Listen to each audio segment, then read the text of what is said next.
Vous voulez économiser de l'argent sur vos courses? Bah allez, c'est parti.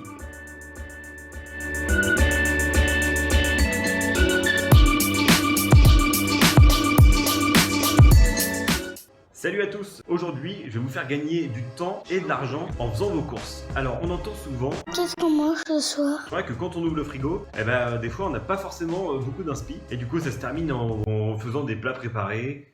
Et voilà. Et bien aujourd'hui, je vais mettre fin à tout ça avec une technique très simple. C'est de faire ses menus.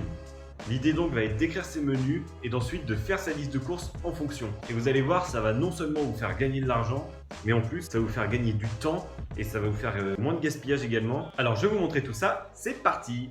Alors, avant même de décider ce que vous allez manger, l'idée, ça va être de regarder tout ce qu'il y a encore dans le garde-manger, puisque les restes que vous avez, c'est autant de produits que vous n'avez pas à acheter pour la semaine. Donc là, vous voyez par exemple, il me reste des pommes de terre, il me reste de l'oignon, il me reste un peu de courgettes, il me reste des carottes.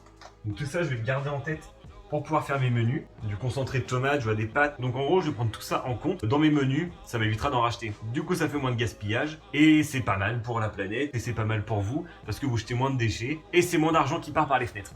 Voilà, donc là je prends l'exemple des menus à la semaine, mais ça va fonctionner aussi pour des menus pour 2 semaines, pour des menus au mois. Après attention, si vous faites des menus au mois, aux dates de péremption. Également pour ma part, on n'a pas d'allergie particulière, on n'a pas de régime particulier. Après à vous d'adapter aussi le concept à vous quoi. Donc pour commencer, voici mon planning de la semaine. Donc moi j'ai un petit truc comme ça, voilà. Ça me permet de noter mes menus toutes les semaines en fait. Donc là pour ma part, ça va être des courses du mercredi au mercredi. Donc ce que je commence à faire, c'est des traits au milieu pour séparer le midi du soir. Et ensuite, je vais barrer tous les repas où on est invité, où on est à l'extérieur. Ce sera autant de menus à ne pas faire. Et une fois que vous avez tout barré, vous avez le nombre de jours pour lesquels vous devez faire vos menus. Alors je vais vous expliquer moi ce que je fais. C'est que dans la semaine, j'essaie toujours d'avoir du poisson, un repas avec de la viande rouge, un autre avec de la viande blanche, un autre avec des œufs, un repas flemme et un repas réconfortant. Nous, le dimanche soir, on fait toujours un repas réconfortant. Ça veut dire qu'en gros, c'est un repas où on se fait un petit peu plaisir. Il peut s'agir de burgers, de croque-monsieur, de pizza maison, de œufs à la coque, ce que vous voulez. Et pour ma part, ce sera tarte flambée cette semaine. Tarte flambée maison, bien sûr. Dites-moi en commentaire aussi si vous avez des repas un peu dans ce style-là. Et lumière! Et ensuite, vous pouvez toujours aussi mettre un repas flemme dans votre semaine. C'est un repas où vous n'avez pas forcément le temps de cuisiner, où vous n'avez pas forcément envie. C'est un peu votre joker en fait. C'est-à-dire que vous allez pouvoir, une fois dans la semaine, avoir un truc hyper rapide à faire. Nous, on essaie toujours de caler un petit truc comme ça dans la semaine quand on n'a pas trop le temps de faire à manger, etc.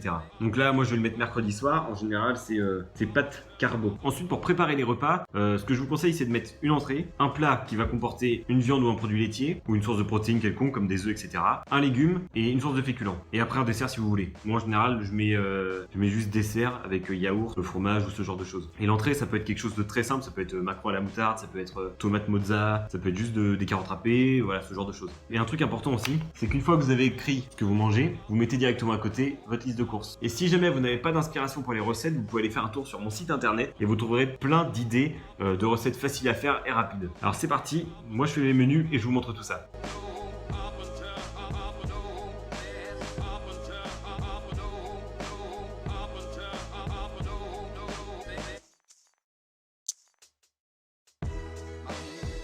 Voilà, donc là je viens de terminer mes menus. Je vous le mets juste ici rapidement et je vous le mettrai aussi en description. Et maintenant, je vais noter ma liste de courses.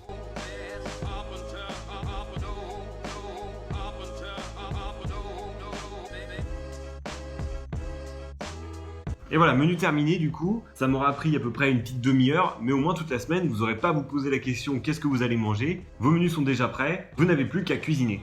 Alors, une fois que j'ai terminé mes menus, je vais prendre ma liste de courses, mes menus, et je vais aller faire un tour encore une fois dans le garde-manger. Vous allez comprendre pourquoi, frigo, etc. Donc de retour au garde-manger, l'idée va être de vérifier si j'ai besoin de café, si j'ai besoin de farine, de sucre, etc. Tout ce qui est un peu en dehors des menus, mais qu'on a quand même besoin pour la semaine. Ensuite, je vais vérifier dans ma salle de bain si je n'ai pas besoin de shampoing, si j'ai pas besoin de dentifrice, de gel douche, etc.